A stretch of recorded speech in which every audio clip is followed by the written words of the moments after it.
This is Capitalize Your Finances, the show representing you, a select group of excited, ready, and fired up listeners seeking to potentially maximize your money moves and get after it. We don't settle for generic advice of always and nevers. Our currency is our intellect, and we constantly seek the logical way of likely creating advantages to potentially maximize wealth for our personal and unique situations. The show brings you this step-by-step framework to capitalize your finances in the aspects of your financial situation, and we strive to explore strategies and ideas to potentially help you capitalize on your financial decisions. We are capitalizers, and this is our show. Welcome back to Capitalize Your Finances. As always, I'm your host, Christopher A. Paniotu, the Cap in Capitalize. And today we have a very special guest that had to reschedule due to the blackout in Canada. The amazing new best friend of mine, the Rebecca Hotsko, the host of the Millennial Investing Podcast. Rebecca, welcome to the show. Thank you so much for having me, Chris. I'm excited to be here. Absolutely. And we're excited to have you here. I know it's been a ton of back and forth. You are a very, very popular woman with tremendously high demand. So we're thankful to have you. So before we dive into capitalizing your finances and how you've capitalized on your finances, can you take a moment and take us back to the beginning of how you got interested in the world of investing? Yeah, so I think this really started for me in university. I joined an investment club, actually. I was a straight econ kid. I hadn't ever taken a finance class before. And then I saw this investment club and I was like, that sounds very interesting. So I started going. I had no formal education or anything, but that's really where I started to learn about stocks, what stocks were. We were pitching stocks kind of in a group of analysts, and these were all students. And that's really where my journey began, to be honest. And from there, I started reading books at home. I was YouTubing everything. And this was back in like 2018. So I hadn't really heard of podcasts or anything like that yet, even though they were out. So I was just doing things like, reading YouTube, taking courses. And I bought my first stock when I was 18. And I've kind of been hooked ever since. So when you were in university, was there a particular friend, or were you just walking by one day and you saw this class? Like, what was it that sparked you in the university? It actually was a friend. So I have to give him credit. He was in my econ classes with me and he was like, you have to come to investment club with me. And I was like, I don't know anything about investing. And so I owe it all to him. I guess I owe my career to him, really. He got me interested. And then, I was hooked from there. And I just think that without that experience, I probably would have got into it later in life, but that really got me started early. And it benefited me because I made all my mistakes early too. Sure. Well, and speaking of school, because I did look you up and I know you went to school for economics. You only got a 4.0. But I wanted to dive in a little bit more to that, because regarding the hosting of one of the top investment podcasts in the world, obviously you got excited about investing in university, but before that, what were your aspirations, if you even had any? Yeah, I think just being in university, I was figuring it out like probably most people are in their first few years. And then I stumbled upon economics and I really liked it. So I thought that was going to be my path, honestly. I was good at it. I really liked monetary policy. And then I did a lot of extracurriculars and competitions that eventually led me to get a job at the Bank of Canada upon graduation. And so I thought that was going to be my path. I liked being in that corporate environment, and I really saw myself going on to do an MBA or my master's in econ.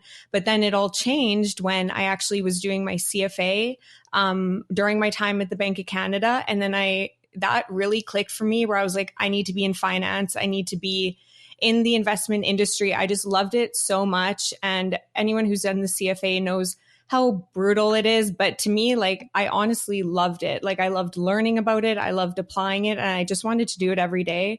And so that was kind of a signal to me that I needed to follow kind of my gut and do something else. And so that's kind of where that pivot happened. Well, you are the first person to ever tell me that you loved studying for the CFA. I think all of our asset managers that have worked with me are falling out of their chairs because that is the hardest. Was it 3 exams? Mm-hmm. And they are, from what I've understood, designed to weed people out, not get them absolutely elated about that. I mean, and what is it like? And I just have to note like really quick, and then we'll keep moving on. But because it's 3 exams, and I from what I've understood, the first one it's tough, but then the second one is just it's hellacious. Oh, the second one is the worst. Yeah, I haven't done 3 yet. I still need to do 3. That was kind of put on the back burner during COVID. So many things happened. Don't need to get into it with you couldn't go into the rooms because you couldn't be in a room with people. And so it all changed then. But so I still have to do 3. But yeah, 2 was the hardest. And I should say I didn't love studying for it. It was so hard, but I did love the content. And so it just really reaffirmed to me that that was the path I need to go and get out of the econ world, even though I was so thankful for everything I learned at the bank and being in that space. I just wanted to kind of do what I love. Yeah. Well, and speaking of that, because obviously you got a tremendous amount of experience with investing at the Bank of Canada, and then you also worked for the government of Saskatchewan, if I remember correctly. So what traits did you learn, other than the obvious studying for the CFA, what traits did you earn to make you not only a better overall investor, but fast forwarding a little bit to an amazing host? Mm-hmm. I kind of have to laugh at that. I haven't updated my LinkedIn in so long. I've had a few that was an internship at the government of Sask, and that was great. Since then, I've had a few other corporate jobs, as well as I would say the thing, and this will help me answer the question, the thing that has really just helped me become a better investor and better worker and everything is running my own business. And so when I started my own business with my partner, it was a boat rental club, and then eventually we turned it into a boat sharing club. It really helped me learn about, it's what Warren Buffett talks about is think you have to invest like you're a business owner. And I never understood that until I ran my own business, and I realized how important that is. And everything that I learned during that experience, it really related back to investing in companies and what matters when you look for a company to invest in. You have to think like an owner because it all makes sense when you think of it in those simple terms. When you think of a business you're investing in, you care about how much cash are they making? What is their net income? But even more important than that, how are they arriving at that net income? Because when I was doing my financials for my company and I was putting in my depreciation assumptions and all of those things that a management can massage in the income statement and balance sheet, it clicked to me then that you need to look beyond the numbers. If you are going to be an investor in individual stocks, you can't just look at the income statements, the balance sheets, and you are going to get it. You're going to be successful. You need to really act like a business owner. And that's what Buffett preaches. And it just clicked to me when I started my own business, because I think that's something that's it wasn't taught in the CFA. It's not taught in, I didn't take anything in, I guess, university, but it just seems like that part is lacking in courses because you do really have to look beyond the numbers. And so I think a business owner mentality was one of the biggest lessons that helped me become a better investor, a better worker, and just everything. Well, and speaking of being an amazing investor because of being an amazing owner, dive in a little bit more. So your boat rental club, and this was something I was waiting to talk to you about because I know very, very little about this.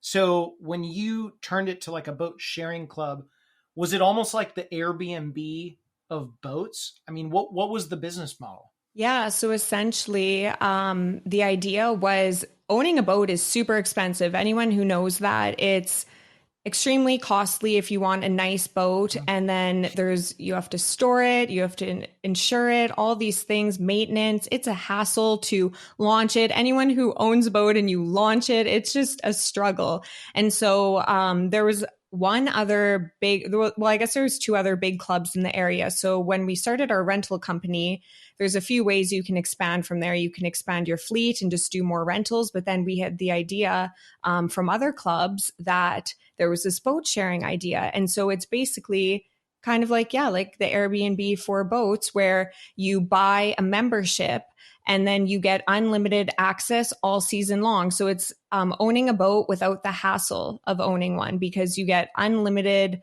boating, but you pay a certain fee for the entire season, and then you you can just rent it and book your slots. And so that was kind of a pivot for us, because the cool thing about that from a business standpoint was you sell for rentals, it is variable. All of your revenues for the year completely depends on weather, how much tourism there is. But with a boat sharing club, you get all your money up front. And so from there, we knew how much sales we were going to get for the year. From there, we could take that capital and buy more rental fleets, because rental fleets are where you make more money, without getting into too much detail. But it was just a very cool way to expand and learn about expanding in a business and everything, because of kind of the opportunity we saw in the market. Well, and I'm just thinking out loud, which is very dangerous. But people keep coming back to the show anyways. I digress. So one thing I'm thinking of, though, return on capital is insane, because once you have all of these upfront costs, everything after that, I mean, once you've obviously broken even, that's pure profit pretty quickly, I would imagine. I will say, the return on capital was fantastic, but it was a lot of upfront capital, if that makes sense. Like because our boat, like our model was luxury boats. And so we were buying $160,000 boats, because that was also our model. We were a luxury boat sharing club. So we wanted that prestigious status.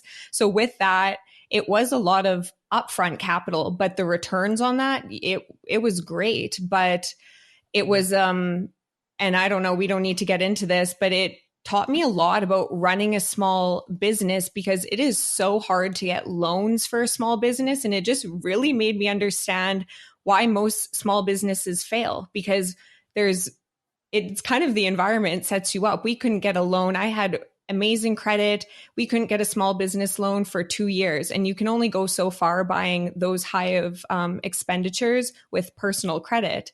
And so it was just a really, really interesting experience for me. Yeah.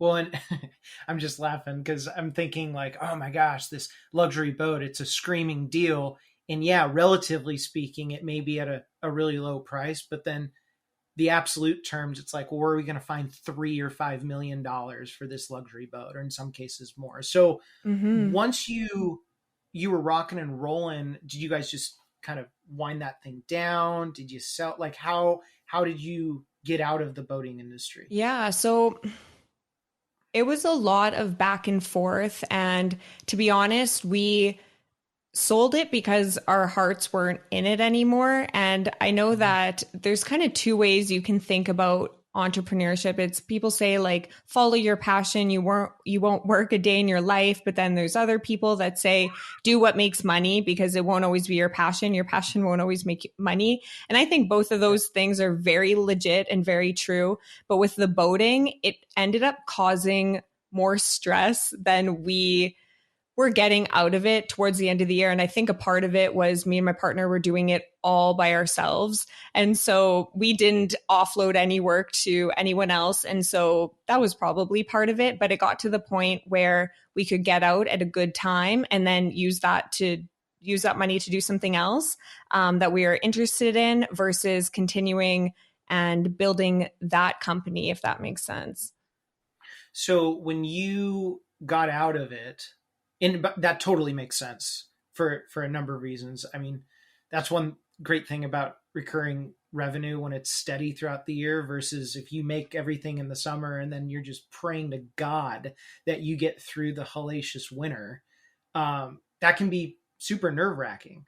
So one question that I had was so you sell the boating business. how long was it until you got into switching gears to hosting the Millennial Investing Podcast? Yeah, so I started in August at the Investors Podcast hosting Millennial Investing. So I was actually still in our season. And so it was I wasn't doing a ton of work for it though, because everything had already been set up for the year. And so I had started, it was kind of at the same time, but then we sold it, I think we sold it either like right around that time or a bit after towards the end of the season. And so it was kind of a gradual transition where I had actually just heard about the opening on a podcast episode and I applied, and it just seemed like a perfect transition for me because I had some spare time. I was looking for something that I wanted that kind of felt like it was a passion for me. And so it felt like a perfect fit. And I jumped right on it. And I'm so happy to be a part of TIP now. Yeah. Well, with running a boat business, really any sorts, but specifically yours, and hosting the Millennial Investing Podcast, obviously there's a ton of differences, but what would you say were some of the best things that you learned from boating that has helped you as a host the most? Ooh. Like, I guess some valuable lessons. I would just say thinking about, so the mission of the show and really Millennial Investing is to help people make better financial choices and help bring on experts to teach people and improve their financial literacy and just financial well-being. And so I always think back to what I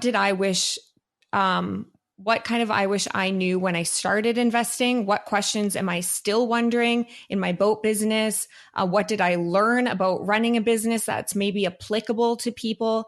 And so I haven't really touched on entrepreneurship a ton on my show. I've focused more so on investing, but I do think that it all kind of ties in because it's what's going to help people make better decisions that's going to put them ahead financially. And so I always try and think about that when I'm bringing on guests, because one thing that's really unique about the Investors Podcast Network, We Study Billionaire Show, which is our flagship show, Millennial Investing, which is my show, is we bring on guests. Like your show, you bring on guests. And the reason that we do that and the reasons the founders wanted to set it up that way is because we want to bring on experts. We want to talk to the best in the business to teach people. I don't think I'm an expert in anything. And so I bring on people to teach millennials. And so I guess one of the challenges is finding the right people that will add as much value to our listeners and that I think kind of will meet TIP's mission. And so that's kind of an ongoing challenge. And I think it goes back to just always that question of what's going to add value to the listeners. Sure. Well, I will say I respectfully disagree on one thing. I think you're an expert in a lot of things, but that's neither here nor there. So speaking of, and let's dive into the Millennial Investing Podcast a bit. So I know it's been since August, and that doesn't seem like a long time, but a lot's happened since August. So what have been some of your biggest challenges and hurdles to leap over? And are there any constant hurdles that you have as a podcast host that sometimes you feel like you can't just quite hop over? It's so interesting. I think some people would be surprised to hear that podcasting is hard because it is. I would be very close to say it's the hardest job I've had. I mean, running a business was hard, but I know I work as hard, if not harder, at this job.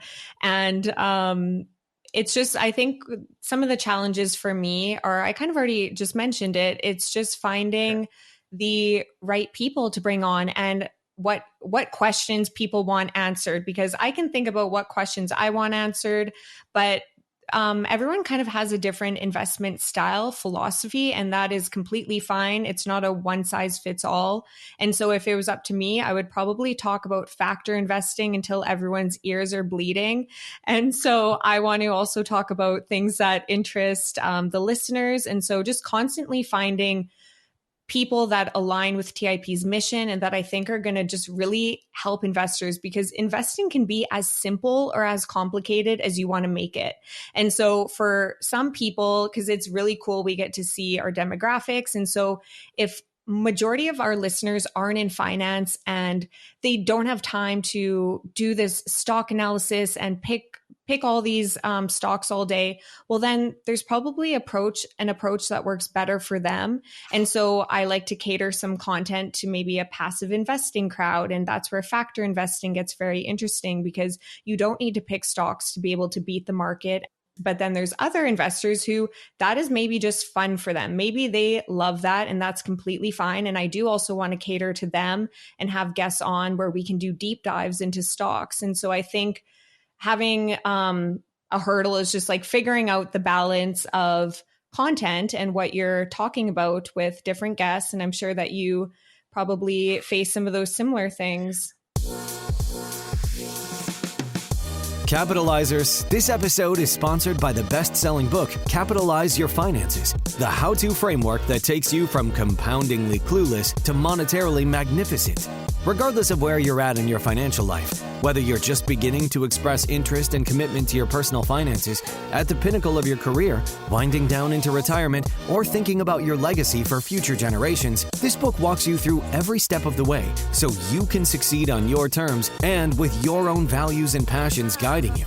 After reading this book, you will officially have Christopher A. Panayotu, the Cap in Capitalize, in your back pocket, guiding you in detail through every step of the way so that you can take charge of your finances, not the other way around.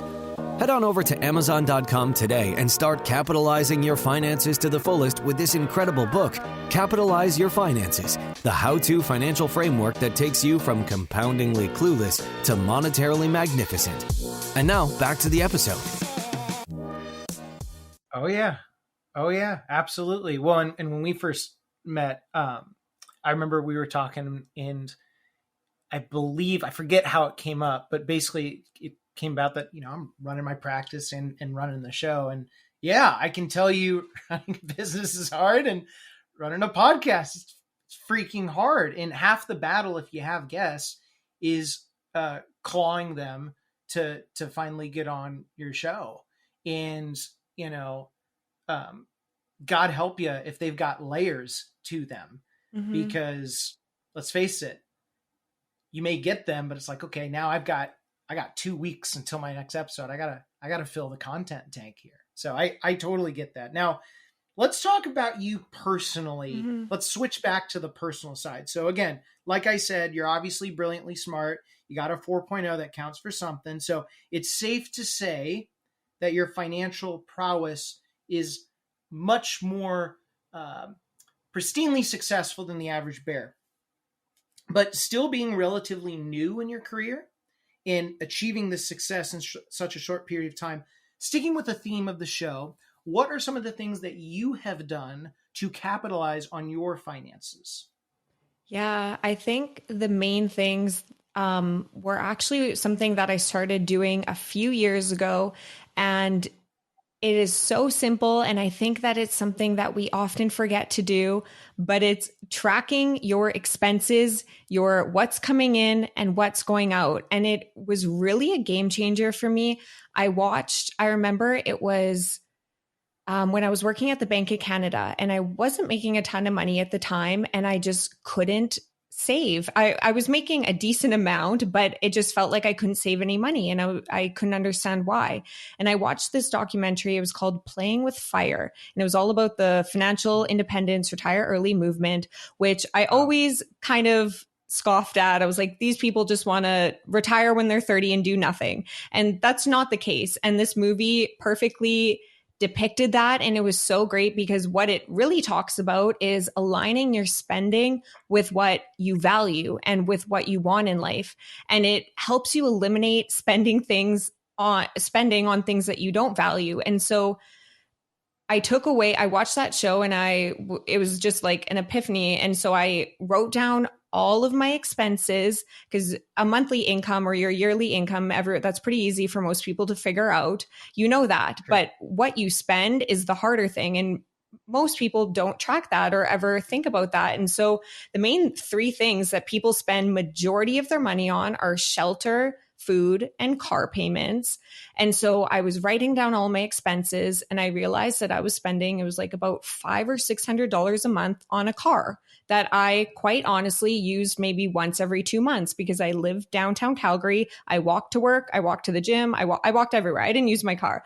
And so it just clicked to me. I was like, okay, if I got rid of this, I would save $600 a month. And that was an example for me. And when I started doing this exercise and I tracked all of my expenses for the next like 4 months until I felt comfortable where I was very good at it, I ended up saving and then being able to invest. It was over $30,000 in 1 year when I was only making $60,000. And so there's a common thing that you should save about 40% of your income. That sounds like really high to a lot of people, but this exercise kind of allowed me to see that it wasn't that hard. I just had to cut something out. And for a lot of people, you can't cut a car payment because some people probably drive to work, but there are going to be things that you can cut out and it truly does add up. And you're going to see that probably didn't align with what you value because then that money can be used for other things that you value more. It could be investing or future trips or just anything for your children, for your family.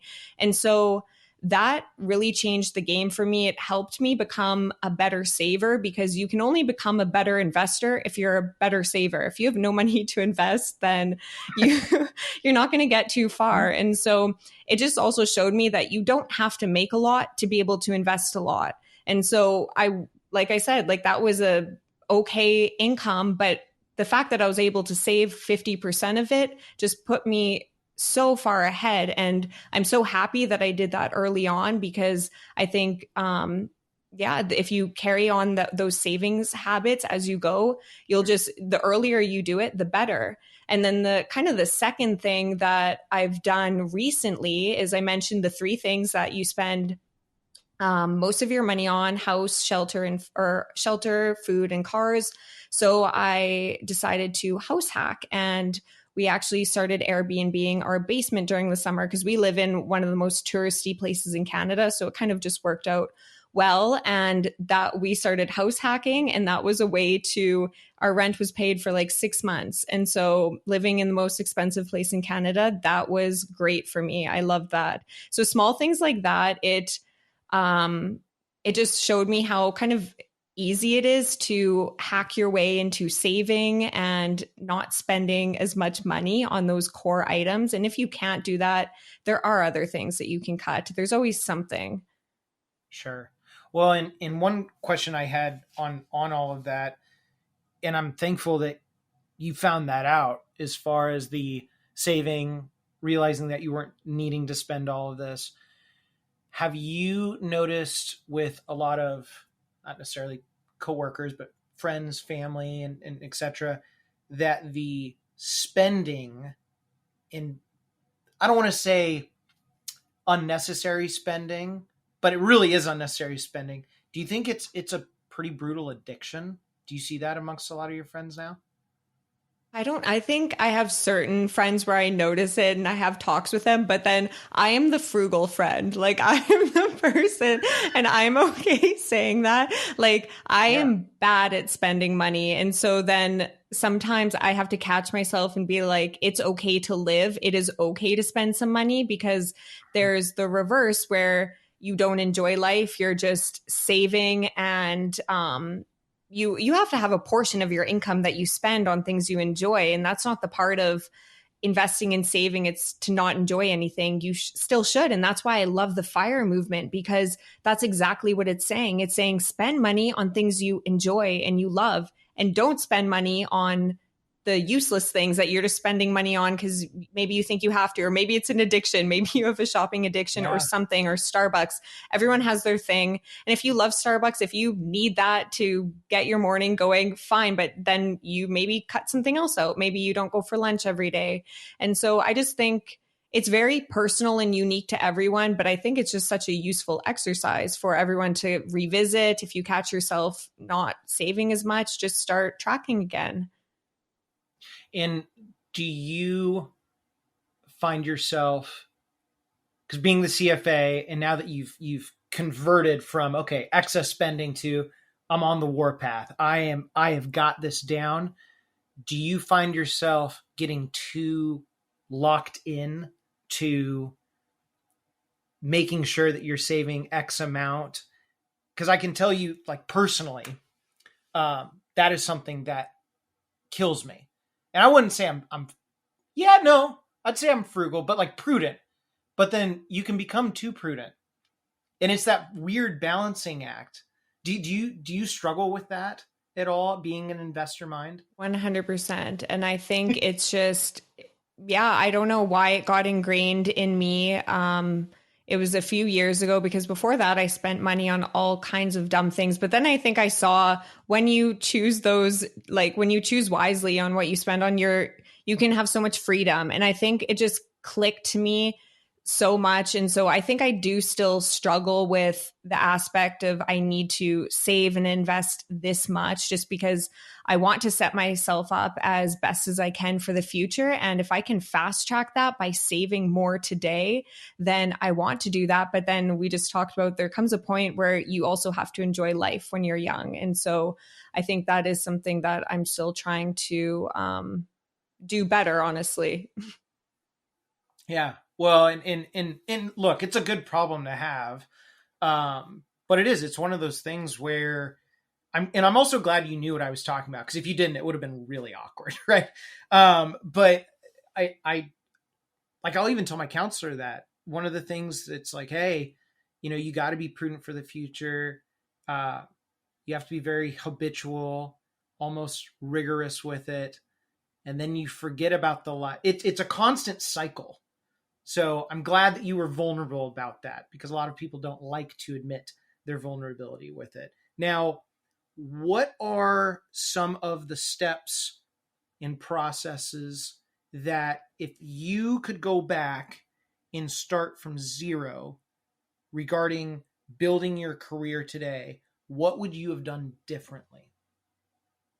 I think, honestly, if I look back, I would probably just have taken more risks early on, because I think for a while I had set in stone where I was on this path to become an economist, or I needed to stay in the corporate world. And there's something called the sunk cost fallacy, which is people have the tendency to want to continue with an endeavor, or they want to keep putting time, effort, or money into something because they've already put time, effort, and money into that thing. And I think I was falling victim to that, where I was in this path that I had already committed so much time and energy in, but it wasn't really something that lit my spirits up or anything. And so I maybe stayed in it too long, or I'm very risk averse. And so I don't take a lot of risks. And if I could go back, I honestly would tell myself that those are the years to do it, because as you get older, you cannot take those types of risks. And so even in the business, I am a person that learns before doing. And then my partner is do and then learn. And it's interesting. I think actually I heard Elon Musk say he's I do and then learn. And to me, that is just so crazy. I'm like, I need to know every single thing before I act, especially if there's money on the line in a business or an investment. And sometimes that's great, but sometimes that can hold you back, because you are just constantly like seeking perfection and you never end up acting. And I think that has held me back in some aspects. And that's even something I struggle with in interviews and stuff. I want everything to be perfect. I will research someone for days, and it's at the end of the day, it's great, but sometimes it's overboard. And so I think that's one thing I've learned, is to just try and do and then learn in some aspects in the right context. Yeah. Well, and for you, would you say you're risk adverse, or would you say you're more extremely calculated? Maybe a bit of both, because it is interesting. Like I would say I am very calculated, and I do but I would also say that risk scares me in a lot of ways. And so, but it shouldn't, because with so many things in life are risks, and that's where you get the greatest rewards. And so many risks are just you feeling kind of uncomfortable in a situation. But when you're uncomfortable, that's when you can grow new opportunities. And so it's not always a bad thing again, within context. Sure. Well, and I'm even thinking from a risk standpoint, just in investing. I can tell you how many that I just stare at this sucker and I wait and I just never do it. And it just blows on by. And I'm sure you've had the same thing, and it probably kills you, right? Because you're like, why the heck did I not do this? Mm-hmm. But then that's the one thing I will say that is brutal about investing, because there's the art and the science. And I'm much more like you, where I love the numbers. And one of our favorite asset managers is all about the art, and it drives me crazy. I'm like, what is the sauce? Mm-hmm. And can't answer it, because it's a feel thing. And so I guess before we close out the show, one of my questions was, have you found ways to lean more into the art side of investing, which will lead to more overall success for you? I honestly think this will be a shameless plug to our show and your show and all the great content creators out there, but it's finding accredited investors or shows that can teach you about investing, and just expanding your knowledge and learning from experts in a variety of fields, whatever you're interested in. It's amazing how many people I get to talk to and learn from.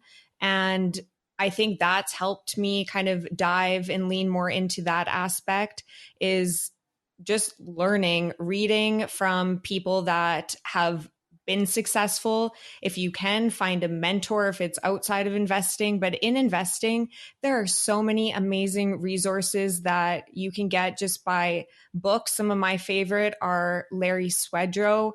Honestly, if I could recommend one author for someone who just wants to start out and they just want a basic approach, they don't want to worry about all the noise, they just want to invest for their future, Larry Swedroe's got you. He is incredible. I just had him on my show, actually, so that interview will be going out. An amazing person, so generous with his time, and he just wants to help people become better investors and not make it hard, because we talked about this. Investing can be simple. It can be hard. Figure out what type of investor you want to be, and then find people in the space to learn from. And so I think reading books by people that I look up to, speaking with incredible people in the space, and then being involved in the community has just really helped me lean into that as well. Yeah. Larry is awesome, by the way. Mm-hmm. I am personally hyped for that interview. Well, my last question, and then we'll close it out. What do you have going on right now that excites you the most? In particular, is there a project that you can't stop thinking about? It keeps you up at night. Is there a topic that you're interested in? Like, what is keeping Rebecca just on the path? Honestly, it would just be millennial investing and continuing to, I'm living my dream, to be honest. I get to talk to people, experts in the space, learn about investing from the best investors in the world and people that are doing this day in, day out, and share that with our listeners. And to me, that is the most exciting thing ever. And one thing that really excites me is that I get to share kind of my unique strategy, because factor investing wasn't talked about a lot on our show. And I've already mentioned that about 6 times in the show, but it's something I'm so passionate about, something that Larry teaches, and having people on that I align with and sharing that with our listeners is something I'm so passionate about, because I don't think it's talked about enough. I think that often Wall Street and a lot of investment websites, everyone just wants to sell you products. They want to, you have to think about what are their incentives. And so I love when you can have people on that break those down for you. And they say, there is a way to do this. You can ignore Wall Street. You don't have to read the news every day. And you can be a great investor and you can live a great life. You don't have to check your account, your brokerage account, and check what your stocks are doing every day. You can if you want to be that investor. But to me, I resonate with an approach that I don't want to worry about my portfolio. I want to set myself up for the future, but I want to live my life. And so that's something that I'm super passionate about teaching the listeners about and bringing more people on in the space that share those views and that have decades of empirical evidence to back up their claims on why that works. Yeah. Well, and where can capitalizers go to find you? So they can first listen to me and all of the amazing guests that I bring on the Millennial Investing Podcast. And then you can personally connect with me on LinkedIn. It's Rebecca Hotsko, as well as Instagram. The handle is Millennial Investing Podcast. And those are probably the main places. I do have a Twitter, Rebecca_Hotsko. I'm mostly just a retweeter. I don't put out any personal or unique content, but I do respond to people on there. So I'm available on all of those places. Fantastic. Well, Rebecca, thank you so much for coming on Capitalize Your Finances. And to those of you listening in, thank you, as always, for tuning into the show. If you have any questions about today's episode, you know the drill. Either give me a call, 253-214-3050, or you can shoot me an email, chris@capitalizeyourfinances.com. And lastly, if you have anyone that you think should come on the show and enlighten you how they have capitalized on their finances, make sure to hit me up. As always, I'm your host, Christopher A. Paniotu, the Cap and Capitalize. And until next time, keep capitalizing. The information provided should not be considered specific tax, legal, or investment advice and is not specific to any individual's personal circumstances. Different types of investments and/or investment strategies involve varying levels of risk, and there can be no assurance that any specific investment or investment strategy will be profitable for a client's or prospective client's portfolio. Thus, investments may result in a loss of principal. Accordingly, no client or prospective client should assume that the information presented serves as a receipt of or substitute for personalized advice from Capitalize Your Finances or from any other investment professional. You should always seek counsel of the appropriate advisor prior to making any investment decision. All investments are subject to risk, including the loss of principal. This material is gathered from sources believed to be reliable. However, its accuracy cannot be guaranteed. Christopher Paniotu is a registered representative with and securities and advisory services offered through LPL Financial, a registered investment advisor and member FINRA SIPC. The investment professionals are affiliated with LPL Financial and are conducting business using the name Capitalize Your Finances, a separate entity from LPL Financial. Rebecca Hotsko is not affiliated with Capitalize Your Finances or LPL Financial.